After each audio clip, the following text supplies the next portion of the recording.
อยู่กับพวกเราฟิลิปแบนในชั่วโมงแรกๆนะครับก็คือของวันพฤหัสบดีนะครับกับวันที่เลขดีๆอย่างนี้นะครับ6380นะครับผมเป็นเลขที่โดนกินกันไปครึ่งประเทศนะครับผมโอเคนะครับผิดหวังจากหวยนะครับแล้วก็มา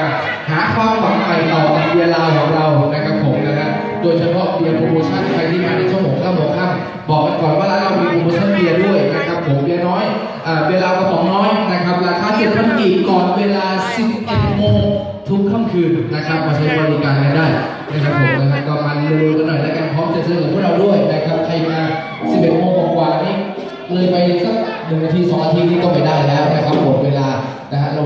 โปรโมชั่นของเราตั้งแต่ร้านเปิดจนถึงเวลา 11 โมงของทุกค่ำคืนกันเลยนะฮะช่วงค่ำก็มาดื่มเบียร์ราคาถูกๆนะฮะราคาที่สบายๆกระเป๋าหน่อยอะไรกันนะครับพร้อมเจอกับพวกเราในช่วงแรกๆด้วยนะฮะ2 รอบด้วยกัน1 วันโชว์2 รอบนะฮะให้อาหารรอบ 1รอบห้ามให้อาหารนะครับผมไม่ใช่ละครลิงจะบ้าเหรอนะ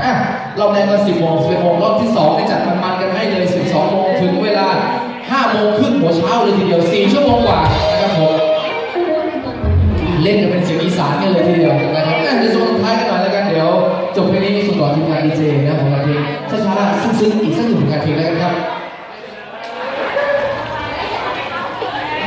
ไม่ยังโอนแม่มึงก็โอ้ยงงทางดูเพลงเป็นไร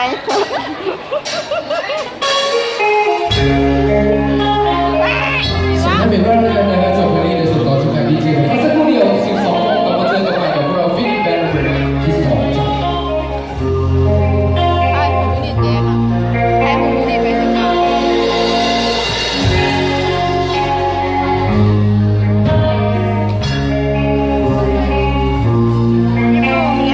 เป็น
don't want this house, but they got this, don't want this, but they don't want this house.